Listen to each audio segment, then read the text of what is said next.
MHA के साथ था, तो उसमें कुछ ईडब्ल्यूएस को लेके थोड़ा लोगों में कंफ्यूजन है, जो EWS reservation economically weaker section को लेके क्या कहेंगे सर? देखिए, वहाँ एमएचए में जो हमारा डिस्कशन हो गया हमारे यूटी के, उसमें हमारा एडवाइज़र जो अभी chief secretary doctor Pawan Kotwal भी थे, तो उन सब का कहना था ईडब्ल्यूएस जो है अदर जो वीकर सेक्शन है वो हमारे लद्दाख में है नहीं। जहाँ तक मुझे मालूम है हमारे करगिल में एक जगह है मटाइन करके, वहाँ पे कुछ लोग हैं जो उसमें आता है, तो बाकी है नहीं। उन्होंने कहा वो है नहीं तो आपका ऑटोमेटिकली जो 10% या कुछ है उनका वो हमारे आपकी जो हमारा जैसे 85% हमारा उसमें आपके एसटी वगैरह में रखा है, तो सब मिला के 95% हो जाएगा उन्होंने कहा है। और जो 5% बचता है वो भी लद्दाख के डोमिसाइल जिनके पास होगा वो कम्पीट कर पाएंगे। डोमिसाइल जैसे उन्होंने कहा बाकी बहुत जगहों पे 12 साल का है डोमिसाइल की, 12 साल से वो एक जगह पे हो, तो हमने उनको कहा था आप 25 ईयर्स कर दीजिए, और उन्होंने कहा आज तक मैक्सिमम 15 ईयर्स का है, तो उन्होंने कहा डोमिसाइल 15 ईयर्स का हो जाएंगे वो भी। और जो ईडब्ल्यूएस का उन्होंने कहा जैसे अभी नहीं होगा अगर ईडब्ल्यूएस के, तो वो ऑटोमेटिकली उसमें चले जाएंगे। और पहले क्या होता था 2-3 बार एडवर्टाइज़ करने के बाद फिर अगर नहीं मिलता था फिर उसमें, इस बार ऐसा है कि एक बार अगर नहीं हो गया तो दूसरी बार ऑटोमेटिकली हमारे जो क्या शेड्यूल ट्राइब वगैरह के जो एसटी के है उसमें चला जाएगा। सर ऐसा एक कन्फ्यूजन है, खासकर विजिट एक्सपीरियंस का कहना है कि अगर यूटी मिलने से पहले 15 साल लद्दाख में कौन रहता है वो बात होगा तो ठीक है, नहीं तो यूटी मिलने के बाद 15 साल की बात किया जाए तो वो तो अभी 5 साल निकल गया, 10 साल और जल्दी निकालेंगे तो ये लद्दाख के जो सीट बचा नहीं पाएंगे, ये कहना है उनका। नहीं, ये वाला फाइनल हमने कहा है कि वो तो मेरे जहाँ तक हमारा सोच है वो तो यूटी बनने के बाद वाला होना चाहिए, उसमें हमने बात भी किया है। हमारे यहाँ टाइप जो होगा वो हमारा डोमिसाइल का जैसे जेएनके में है वैसा उसी टाइप का होगा। उन्होंने कहा मैक्सिमम 15 साल तक हम जा सकते हैं, फिर भी हमने अभी कहा है कि आप हो सके तो 20 मिनिमम 20 या 25 ईयर्स तक जाने के लिए हमने बोला है। तो वो अगली ये 15 तारीख के आसपास फरवरी के तब टॉक होगा, मेरे ख्याल में उस वक्त ये फाइनलाइज हो जाए।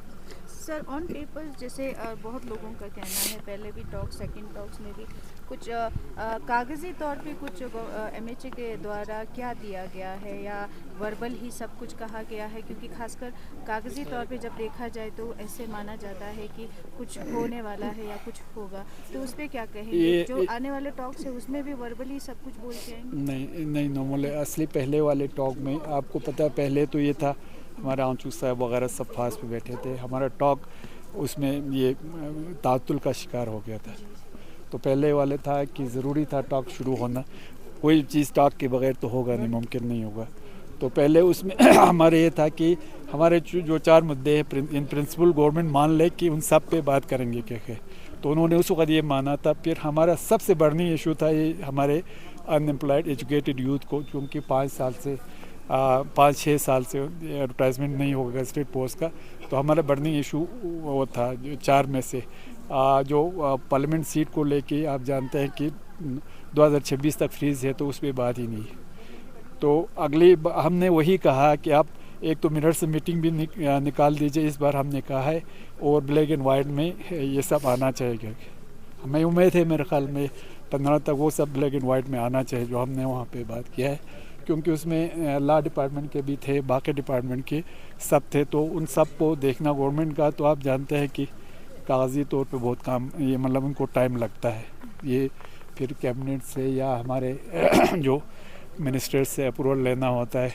तो जो लद्दाख का बोटी लैंग्वेज पे जोर चल रहा है, दूसरी तरफ कारगिल से भी लैंग्वेजेस पे जोर चल रहा है, तो क्या बातचीत क्या हुई सर, किस तरह की बातचीत हुई लैंग्वेज के, खासकर लैंग्वेज के रिकग्निशन पे? वहाँ देखिए नॉर्मल ये लैंग्वेज का जो था, हमने तो यहाँ पे जब वहाँ बात छड़ा हमारे जो एपेक्स बॉडी और केडीए का जो मेन मुद्दा था वो 4 पॉइंट एजेंडा था, ये वाला था ही नहीं। लैंग्वेज का भी बाकी चीज़ों का नहीं था, या हिल कौंसिल के या उसको पावर को लेके वो सब नहीं था। मगर हमारे यूटी गवर्नमेंट का हमारे एडवाइज़र ने एक प्रेजेंटेशन दिया था, उसमें ये लैंग्वेज वगैरह उन्होंने प्रेजेंटेशन में बोला, तो वहाँ से बात निकल के आ गई। हमने गवर्नमेंट को क्लियरली बोला है, करगिल की तरफ से, मैं क्योंकि सीसी करगिल हूँ, तो हम किसी लैंग्वेज के ख़िलाफ़ नहीं हैं।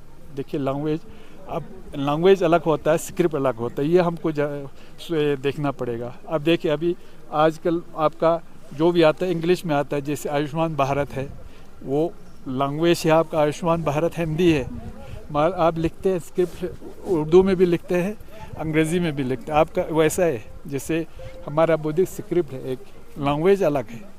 तो हम बोटी या किसी लैंग्वेज के ख़िलाफ़ नहीं है, एक ये। दूसरा, जैसे आप जानते हैं 2011 के जो आपके सेंसस हो गए हैं, उसमें 38% जो है वो बोटी बोलने वाले हैं, और 62% आपके ये बल्टी, आपके मैक्सिमम आपके जो पुर्गी प्लस शीना और दर्द बोलने वाले। तो हमने कहा कि उनका भी ख्याल रखना चाहिए। जैसे आपने कहा कि जैसे हमें मालूम है कि सिक्किम वगैरह या उत्तराखंड हो वगैरह, तो ये हमारी सरकारी ज़बान 1, 2 से 5, 6, कहीं पे तो 6, 7 भी है। तो उसमें हमें सबको अकोमोडेट करना पड़ेगा। हम ना बोटी के ख़िलाफ़ है, हम चाहते हैं जो हमारे मैक्सिमम जो लोग बोली बोलते हैं वो लैंग्वेज आ जाए। चाहे स्क्रिप्ट आप उसको बोधी में लिखे, चाहे स्क्रिप्ट आप अंग्रेज़ी में लिखे, चाहे उर्दू में लिखे, किसी भी लिखे। उन्होंने कहा था आपको करगिल वाले उर्दू बोलते हैं तो आपको हम उर्दू रखेंगे, वहाँ हमारे एडवाइज़र साहब बोल रहे थे। हमने कहा ये उर्दू हमारे मादरी लैंग्वेज तो है नहीं, लैंग्वेज ये हमने वहाँ क्लियर कर दिया, लैंग्वेज अलग है, स्क्रिप्ट अलग है। आज भी हमारे बहुत सारे स्क्रिप्ट ये उसमें लिखते हैं, बुद्धि जो ये है उसमें लिखते हैं। तो हम लैंग्वेज का ये है ना, हम बोटी के ख़िलाफ़ है। मैं एज ए सीसी करगिल बोल रहा हूँ। हम चाहते हैं ये हमारा पुर्गी और बल्ती भी वो शामिल हो जाए, और सेकंड लैंग्वेज के तौर पर हमारा जैसे द्रास वगैरह में दर्दी या हमारे ये शीना बोलते हैं, और हमारे यहाँ पे बटालिक वगैरह में ये बोलते हैं ब्रोस्का जिसको हम बोलते हैं, वो सब उसमें सेकंड लैंग्वेज में शामिल हो।